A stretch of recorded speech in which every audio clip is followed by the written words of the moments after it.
Welcome to the Solo CEOs, the podcast for solopreneurs by solopreneurs. Here we celebrate, commiserate, and problem solve all the world's craziness that comes with building a business on your own terms.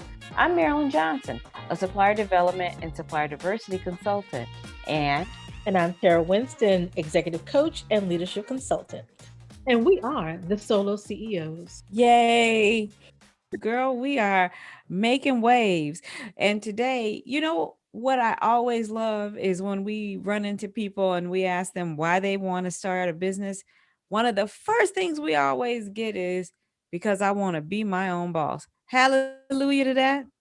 Hallelujah. Wait a minute. One day when I grow up, I want to be my own boss too, Marilyn. When does that happen? When does that kick in?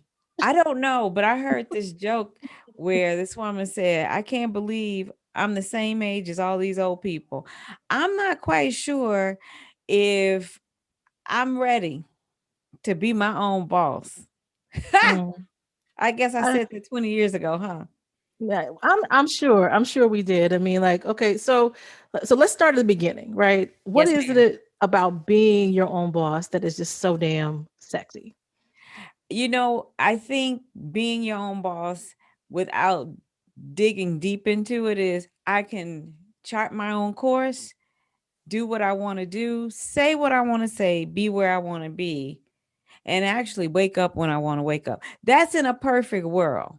Ooh, I like the last one. Wake up when I want to wake up. Yes. Okay. This morning, I did not want to get out of bed. So that is speaking too deep in my chakras right now.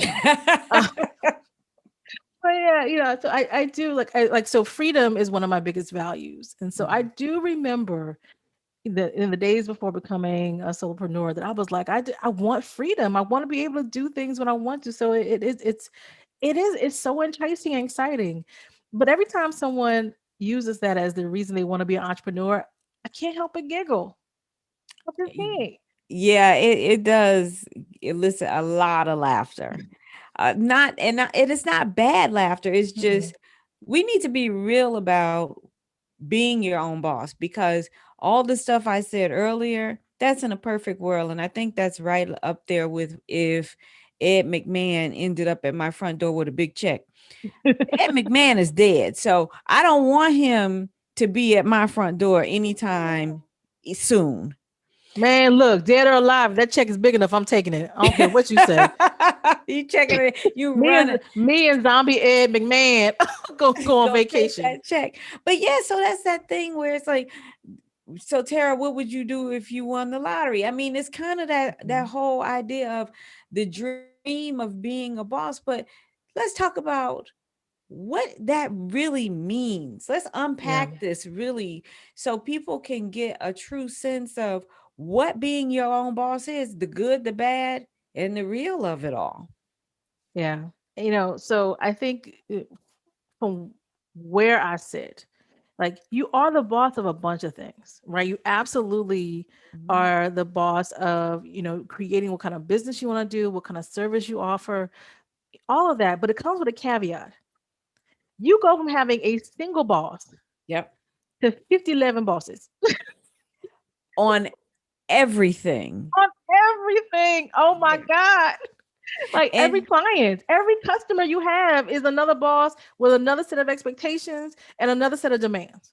So let's talk about how everything intersects, because as solopreneurs, it's not like when you worked in an office where you left everything at home and you went to your office. Even right now where many people are working from home, you don't just have those defined lines many days. Everything just kind of bleeds into the other. So you think about, I have a boss. That boss could be whoever's coming in your house, in your apartment, to manage whatever's going on while you're on the call with another boss. And oh, by the way, if you have family, kids, husband, wife, whatever, you got those bosses. So I know it's a lot. So let's just go, Tara, you know how I think. I'm very linear when I'm thinking about this stuff. So let's just start out with just today. Right now, Tara, how many bosses do you have right this moment? This moment, and I'm including you in this because you Oh, boss me around all the absolutely. We time. all know I'm a boss. At this moment, I currently have 7 bosses. Hmm. I have 7 bosses. That does not include the responsibilities I have to my family. And so if you add the family to it, I've got 9 bosses. And the thing that is so crazy is none of my bosses give a good goddamn about each other. No, So boss number 1 doesn't care that boss number 3 has asked me for something ridiculous. And boss number 4 don't care that I'm on the phone with boss number 6. right. Exactly. They don't care.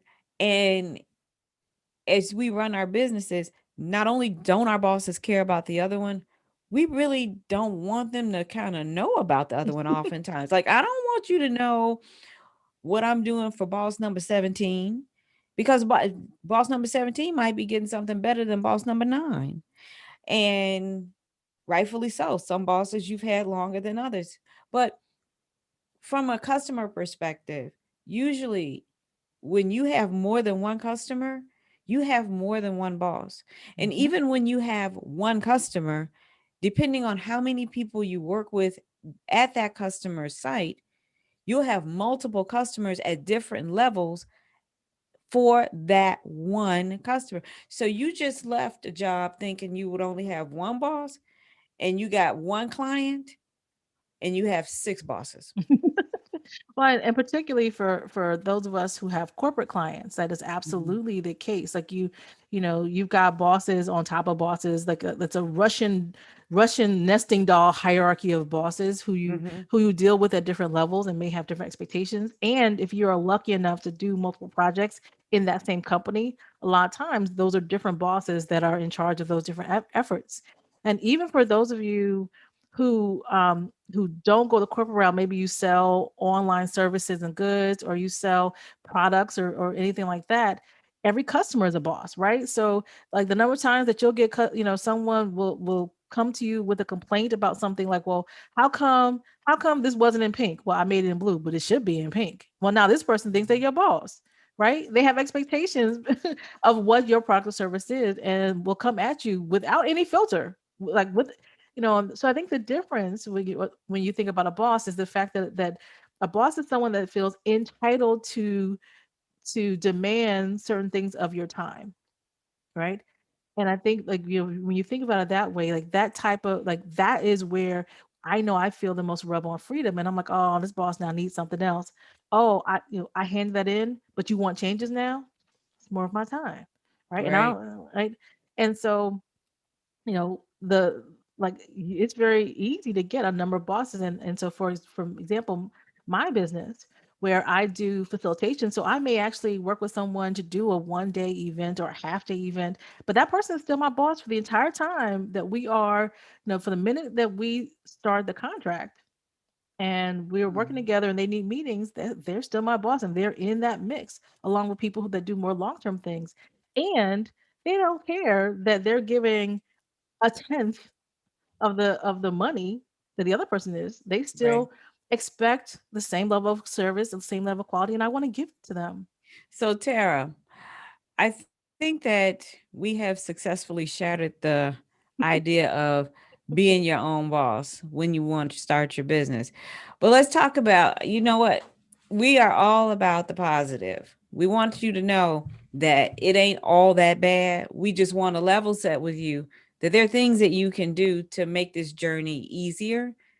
Um, and so let's talk about the benefits of quote unquote being your own boss with 20 million different bosses. What are some of the benefits that you find since you are a solopreneur and you've been one for a while of having multiple bosses, even at different levels?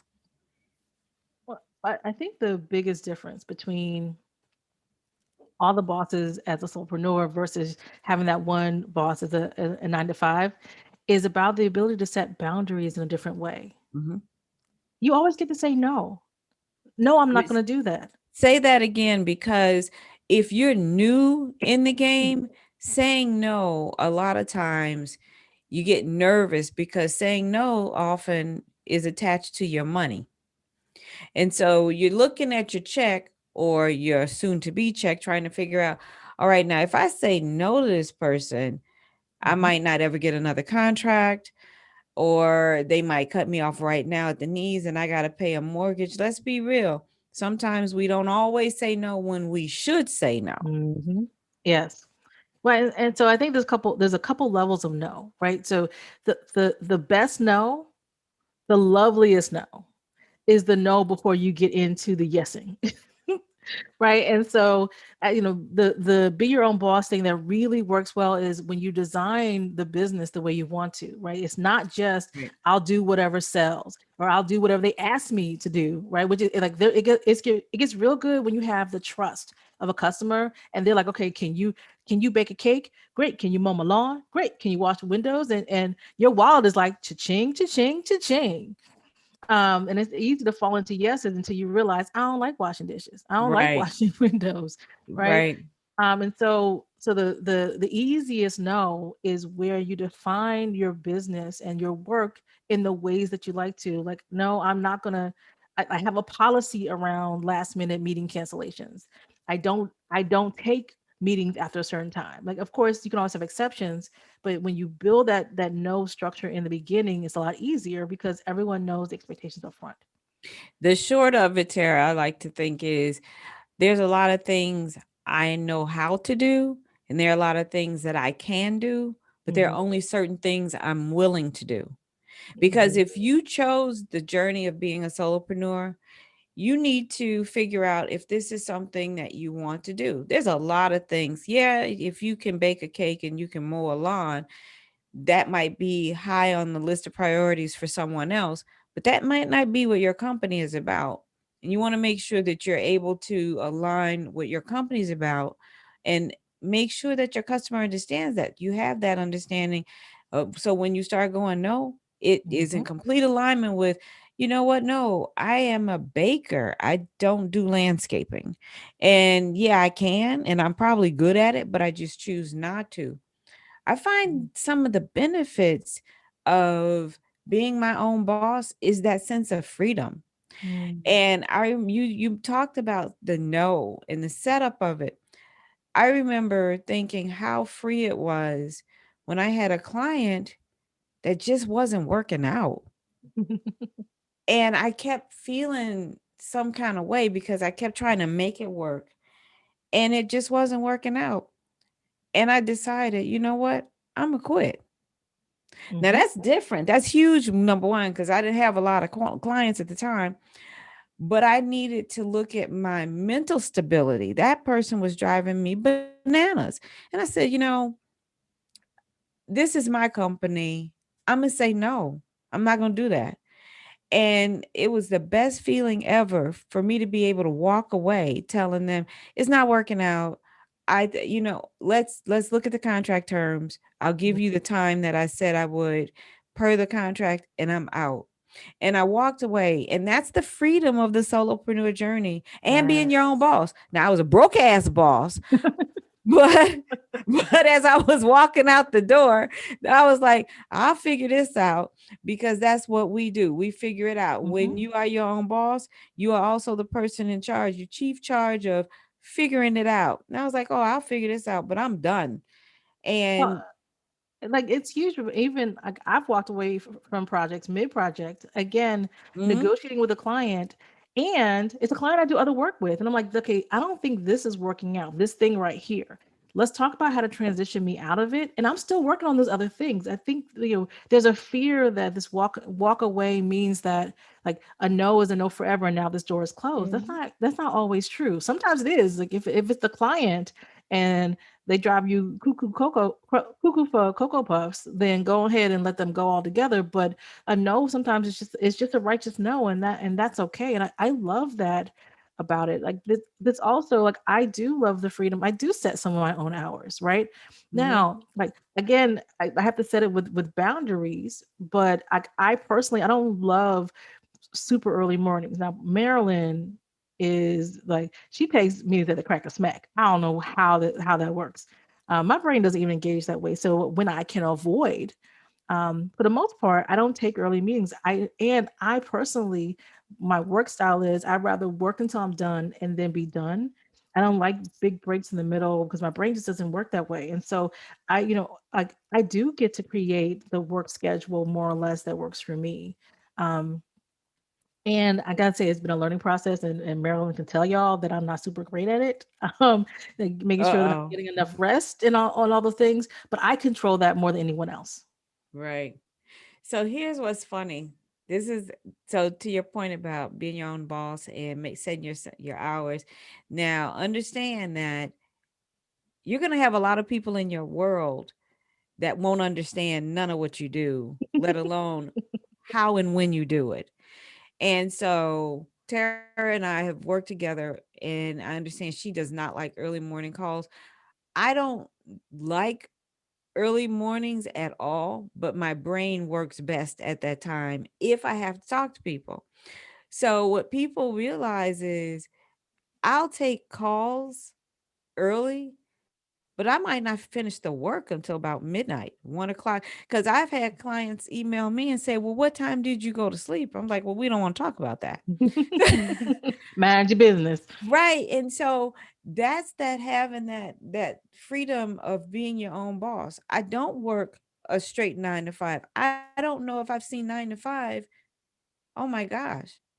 I Mm. don't know, because I'll work and then I'll walk around and stretch or do something else. The end of my day sometimes doesn't end until 1 or 2 in the morning. And I might have had a 6 a.m. call based off of where it was, but I didn't necessarily work all that time. But you have to be really diligent and have structure so that you can do that. And that's something that is important if as you are a solopreneur, because now all of a sudden you went from having boundaries to nothing. You are flying with no net, and you have to learn how to set your own boundaries, which is important as a boss. I mean, Tara, how did that happen for you? When you stepped out of corporate walls, what did it feel like? Well, and so I am like I have an aversion to structure. Like I like if you tell me I have to be the same place at the same time over and over again, I will lose my mind. And so, having that much freedom and not having much structure, I was like, "Ooh, this is great. Oh no, what am I gonna do?" Mhm. And so I had to create my own rituals to kind of give myself some amount of structure. I also know that I'm deadline driven, so it's helpful to know when things are due. So you start to learn kind of the things that work for you. Meanwhile, I've got some great friends who are solo CEOs. Like, so shout out to my girl Kristen, shout out to Rashonda. Like, so they've built their businesses. They do 40 hours a week or 60 hours a week for the same client. Like they show up at a work time, they end at a certain time for the most part. And I have a lot of respect for that. Like, but they've built the businesses that work for them. I specifically built my business where I'm not going to show up every time with a client. Like I do my work separately from them.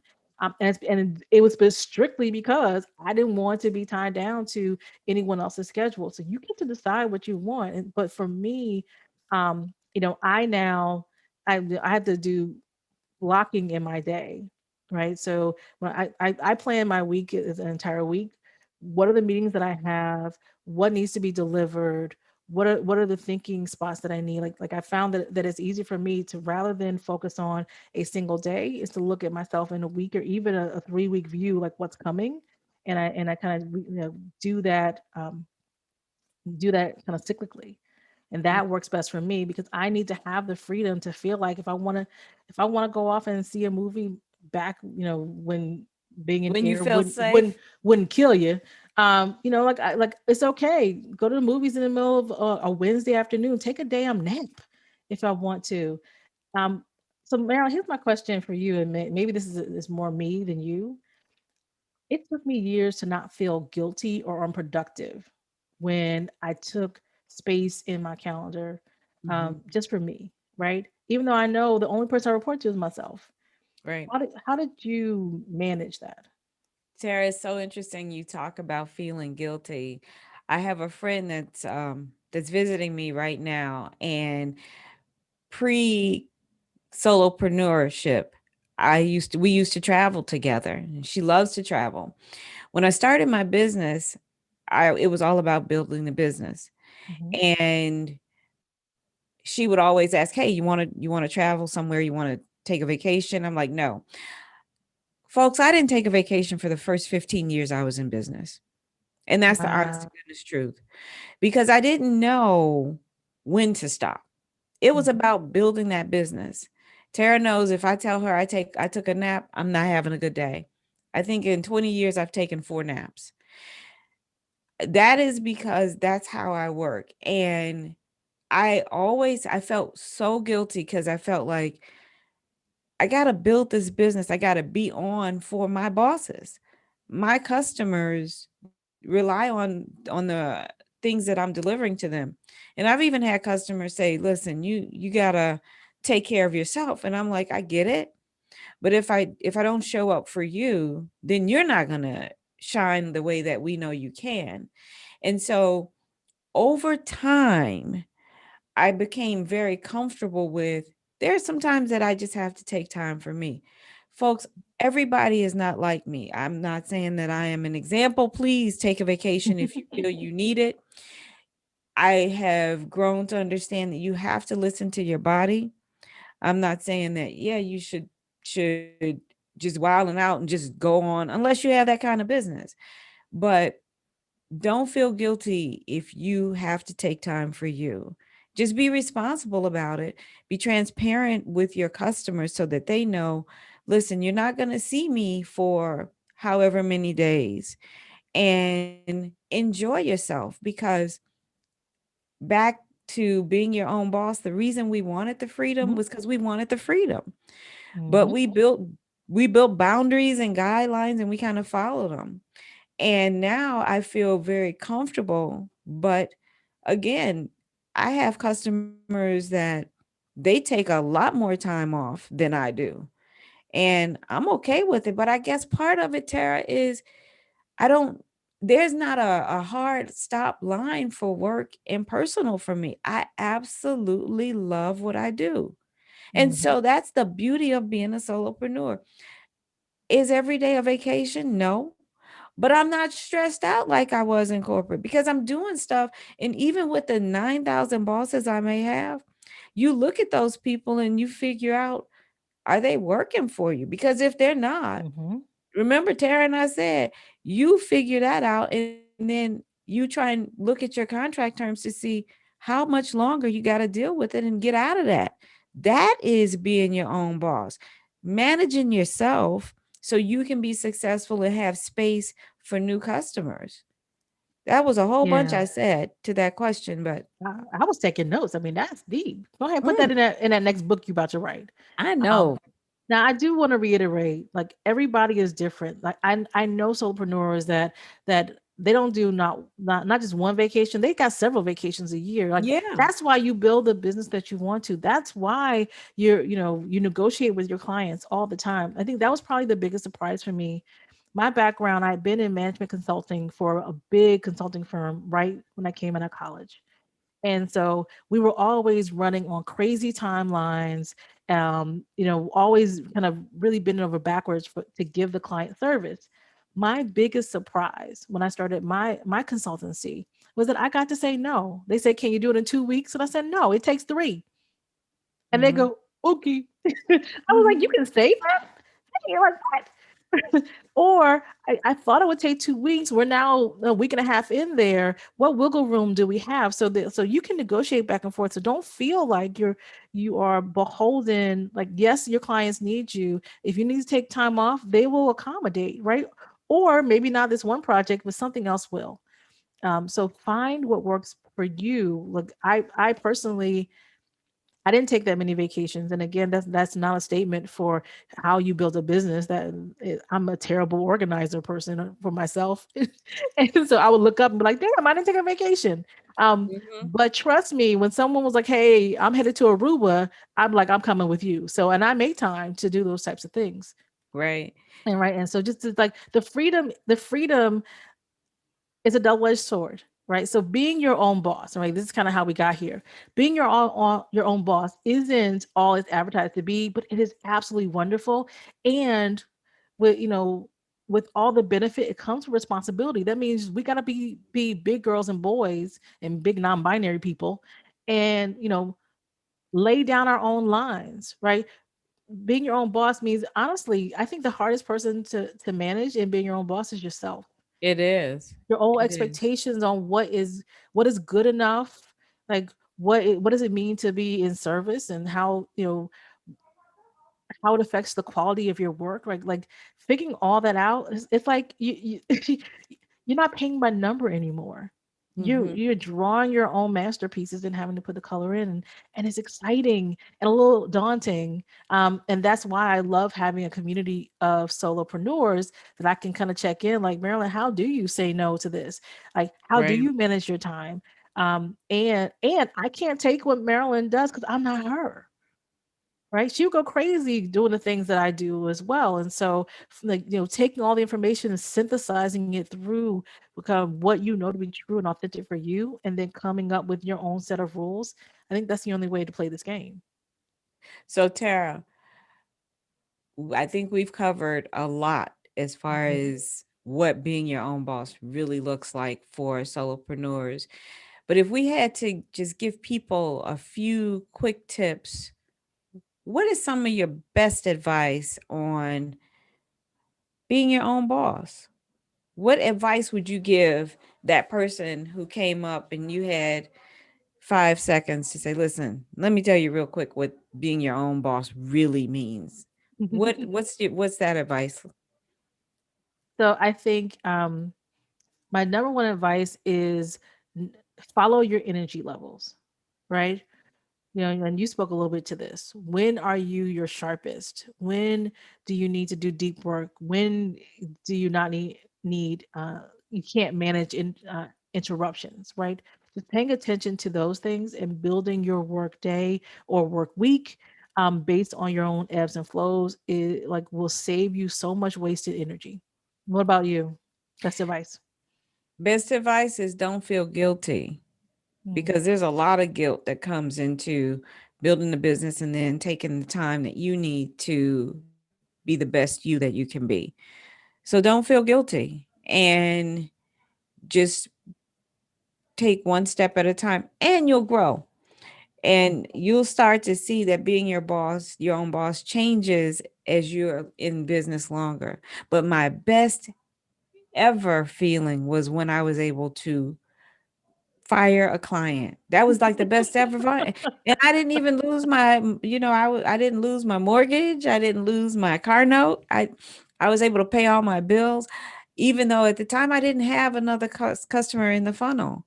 Mm. That sense of freedom is still so important that you get as a solopreneur. I have not ever had it in corporate. I was never able to go, I'm not working on this project, and just leave. Like Sexual Chocolate of solopreneurs. I just drop the mic. Chocolate. Oh, I love that. The sexual chocolate of solopreneurship. Solopreneur, Like, right? I feel like everybody deserves a bye Felicia moment. Just bye Felicia. Like, Yeah, I'm done with you. not doing Okay. this. But And when you say bye, you better have a plan. all right, so for everyone listening, hopefully you got something out of this conversation. What I really hope for all of y'all is y'all get your bye Felicia moment. Yes. Walk away from whatever doesn't feel good and know that you can still survive it. We listen, this was a great conversation, and we have more to come. All right. So talk to you soon. Bye. I guess I can't say bye, Felicia, huh? Not to me, damn it. No. See? Thanks for listening. If you enjoyed this episode and you'd like to help support the solo CEOs, please share this podcast with others, post about it on social media, or leave a rating and review. To catch all the latest, you can follow us on LinkedIn or Instagram at the Solo CEOs, or stop by our website for videos, resources, and other great stuff. Thanks again, and we'll see you next time. Bye. Bye.